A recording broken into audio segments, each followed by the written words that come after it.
Benvidos a O Intercambio. A nosa análise de hoxe pois parte dos comentarios de Marino El Tabut sobre varios textos bíblicos para explorar a complexa relación entre a profecía e o seu cumprimento. Cando o Evanxelio de Mateo describe o comezo do ministerio de Xesús en Galilea, cita directamente o profeta Isaías, declarando que os actos de Xesús ocorren para que se cumplise a antiga palabra. Entón, a pregunta central que imos examinar é esta. Debemos entender esta conexión como o cumprimento dunha predición histórica literal ou é máis ben unha reinterpretación teolóxica dunha promesa antiga para un novo contexto?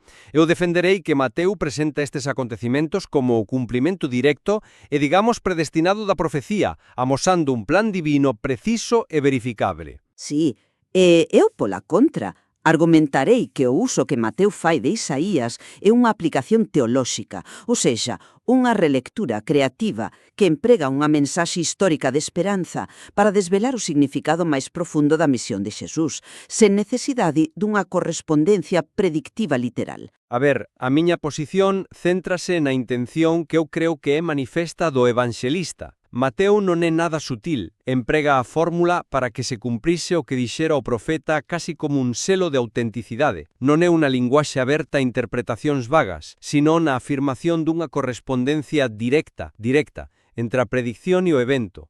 Se nos fixamos nos detalles, por exemplo, cando Xesús se traslada a Cafarnaún, Mateo ten o cuidado de subliñar que está no territorio das antigas tribos de Zebulón e Neftalí. E un pregúntase, por que usar estes nombres arcaicos? Pois non é por un interese xeográfico pintoresco, é para conectar de xeito inequívoco o ministerio de Xesús co lugar exacto mencionado por Isaías 8 séculos antes. Eses territorios, non o esquezamos, foron os primeiros en ser conquistados e humillados polo imperio asirio. Entón o que Mateo está a decir é que precisamente alí onde comenzou a escuridade da opresión, alí mesmo comeza a luz da liberación. A gran luz que o profeta anunciou para o pobo que camiñaba na escuridade atopa o seu cumprimento literal e, diría eu, superior na chegada de Xesús, que trae a luz do reino dos ceus.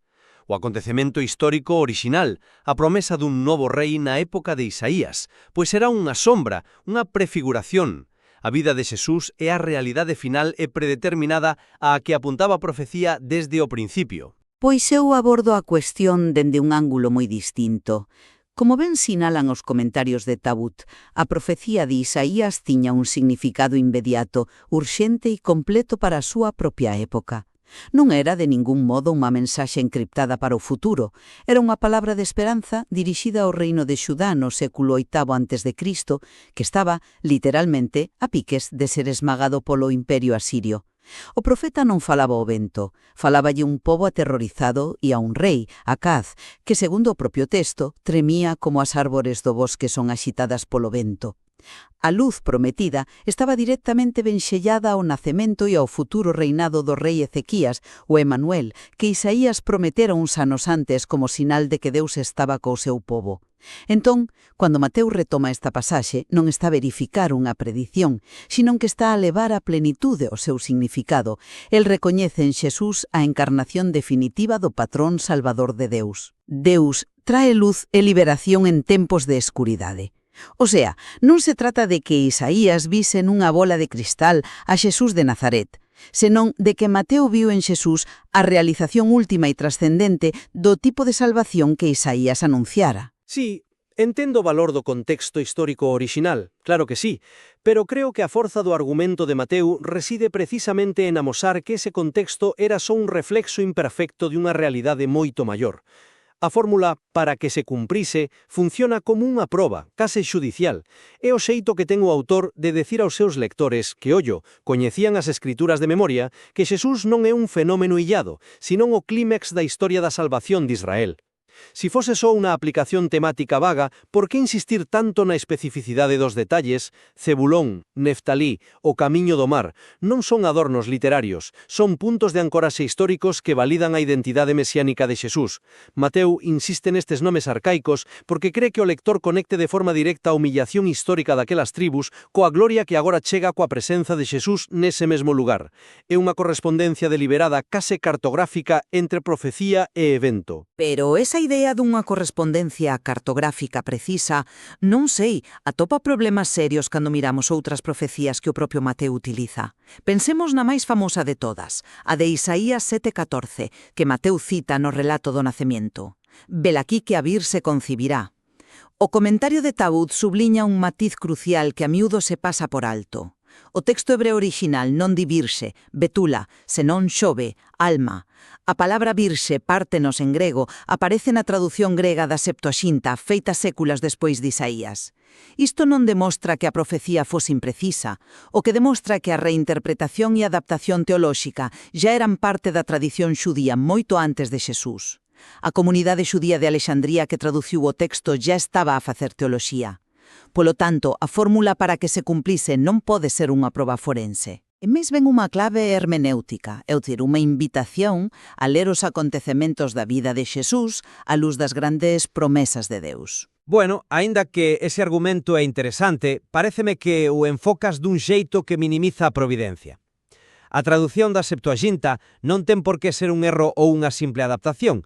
Pódese ver como unha revelación progresiva guiada polo mesmo espírito que inspirou o texto orixinal, preparando o camiño para unha comprensión máis profunda que se desvelaría en Cristo. Pero volvendo ao noso texto, a túa idea de levar a plenitude non implica isto inevitablemente que a nova realidade sustituye e redefine por completo o significado orixinal. Pénsalo. As tebras para Isaías eran algo moi concreto, a opresión política siria, os xugos sobre os ombros, o bastón do tirano. Para Mateo, como el mesmo aclara coa primeira proclamación de Xesús, convertédevos porque o reino dos ceus está preto, as tebras son as do pecado e da morte. A luz para Isaías era un rei terreal, Ezequías, o príncipe da paz. Para Mateo é Deus connosco de forma definitiva. O cumprimento non só completa, senón que trascende e define de tal xeito que o evento mesiánico se converte no verdadeiro e único significado ao que o texto antigo apuntaba, quizáis mesmo sen que o propio Isaías o entendese completamente. Non estou de acordo en que transcender teña que significar anular ou sustituir. O comentario de Tabut insiste en que a mensaxe de Isaías é unha homilía sobre a esperanza, e esa esperanza non nace do aire, senón que se basea na memoria das accións salvadoras de Deus no pasado. O profeta non diso confíede, el invoca explícitamente a vitoria, como no día de Madián, lembrando como Xedeón, con un exército minúsculo, derrotou a un enemigo que parecía invencible. Este é o patrón bíblico fundamental. A fe aliméntase da memoria para xerar esperanza no presente. Si non credes, non poderedes mantervos, decíalle Isaías ao rei Acaz. Mateo non rompe este patrón. Ao contrario, el confírmao e lévao á súa máxima expresión. Estás a suxerir que a esperanza que Deus lles ofreceu àquela xente que afrontaba a aniquilación a Siria era de algún modo falsa ou só un ensaio. Eu creo que era unha esperanza real e válida. E a acción de Deus en Xesús é a culminación desa mesma lóxica liberadora, non unha lóxica diferente. Non digo que a esperanza fose falsa, senón que era incompleta. A culminación da que falas é tan radical que crea unha realidade enteramente nova. A ver, Isaías utiliza unha linguaxe que pertencía ao ritual de coroación dos reis da dinastía de David. A frase «unha gran luz ergueuse» era unha fórmula tradicional para celebrar a chegada dun novo monarca. Aplicouse a Ezequías e probablemente a outros antes e despois del. O que fai Mateo é tomar esa fórmula real que se fora desgastando co tempo e coas decepcións históricas e a aplica a Xesús de forma exclusiva e definitiva. Xa non é a promesa dunha nova era política, senón a irrupción do reino de Deus na historia. O resumo que fai Mateo ao final da pasaxe é clave para entender esta transformación. Xesús percorría toda a Galilea, ensinaba, proclamaba, curaba. Esta tripla acción de ensinar, proclamar e curar define a natureza desa gran luz. Non é só a esperanza dunha vitoria militar como a de Xedeón, senón unha restauración integral da persoa humana. Isto é algo cualitativamente diferente dunha orde superior ao que Isaías podería ter concebido. A profecía cumpliuse dun xeito tan extraordinario que o seu significado original quedou completamente absorbido por esta nova e maior realidade. Pero esa diferenza cualitativa non exixe unha predición literal. Ao contrario, o que demostra é a soberanía e a creatividade de Deus para responder á esperanza humana de formas que superan toda expectativa. Isaías prometeu luz na escuridade. Mateo di, aquí está a luz, e é máis brillante e transformadora do que ninguén podería ter imaginado. Isto non invalida a promesa original, senón que a honra superándoa. A conexión non está nun guión prescrito, senón no carácter de Deus. O Deus que escoitou ao pobo oprimido polos madianitas e polos asirios é o mesmo Deus que agora actúa en Xesús para curar toda doenza e toda enfermedade. Mateo está a dicir aos seus lectores: lembrades como Deus sempre prometeu luz cando todo era escuridade? Pois ben, mirade para Xesús. Isto é o que esa promesa significa en última instancia. Permíteme facerte unha pregunta. Si Xesús comezase o seu ministerio en Xerusalén ou en Hebrón, en lugar de en Galilea, crees que iso invalidaría a súa misión? Ou que Mateo simplemente tería atopado outra profecía, quizáis de Xeremías ou de Miqueas, para iluminar teolóxicamente ese feito? Bueno, eso é entrar no terreo da especulación, pero o feito é que Xesús sí comezou en Galilea, e Mateo viu niso a man da providencia divina confirmando un plan preestablecido. Cambiar os feitos sería cambiar o plan. Para min, a túa visión corre o risco de facer a conexión entre as Escrituras e Xesús algo arbitrario, casi un exercicio de buscar textos de proba a posteriori. A forza da miña postura é que mantén a integridade da historia da salvación como un relato único e coherente, dirixido por Deus dende Abraham ata Cristo. Cada detalle, incluída a xeografía, ten un significado dentro dese gran deseño. Sen esa correspondencia directa, a afirmación de identidade mesiánica de Xesús perde un dos seus alicerces fundamentais, a súa testemuña nas Escrituras. A beleza do relato de Mateo é precisamente a súa precisión, a forma en que os fíos da historia de Israel conversen perfectamente na persoa de Xesús. Non é unha simple ilustración temática, é o selo dun plano divino. Pois eu diría que a beleza é aínda maior, se non é un plano ríxido, senón unha danza entre a promesa divina e a liberdade humana. A miña visión non o fai arbitrario, sitúa a coherencia non nos detalles textuais, senón no carácter fiel de Deus. Deus non queda atrapado nas palabras dun profeta de hai 8 séculos. A súa palabra é viva e actúa na historia de formas sempre novas. A cuestión non é se Isaías describiu con antelación o itinerario de Xesús. A cuestión é se o Deus que se revelou a Isaías como un Deus de luz e liberación é o mesmo que se revela plenamente en Xesús.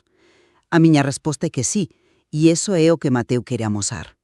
A súa lectura é profundamente teolóxica, non xornalística. Utiliza a memoria do futuro, que é a esperanza bíblica, a convicción de que o Deus que salvou no pasado volverá a salvar, para interpretar o presente. Xesús non é o cumplimento dun guión, senón a resposta definitiva á oración máis profunda de Israel. Para min, ao final, a estrutura e a retórica do Evanxelio de Mateo insisten nunha correspondencia directa e verificable entre a profecía e a vida de Xesús. Esta visión presenta a historia non como unha serie de acontecementos caóticos, senón como un relato coherente guiado pola providencia divina, onde os eventos non son aleatorios, senón parte dun plan revelado nas Escrituras. Ver a Xesús como o cumplimento literal destas profecías é, dende a miña perspectiva, fundamental para comprender a súa identidade única como o Mesías esperado, o punto final cara ao que toda a historia de Israel estaba divinamente dirixida. E para min a conclusión é que a riqueza inesgotable da leitura de Mateo non reside na exactitude predictiva, senón na súa vertixinosa profundidade teolóxica. Ao conectar a Xesús con Isaías, Mateo non só lea o pasado á luz do presente, senón que tamén ilumina o presente coa sabedoría acumulada do pasado. Amostra que a teimuda esperanza de Israel nun Deus que libera e trae luz non foi en van, senón que atopa a súa expresión máis plena, radical e inesperada na persoa e no ministerio de Xesús de Nazaret. Esta tensión entre entender a profecía como predición ou como promesa teolóxica segue a ser central na interpretación bíblica. E a análise de textos como este revela que a pregunta sobre como se cumplen as Escrituras non ten, pois, unha resposta sinxela. E, convida a unha exploración sempre máis fonda do material.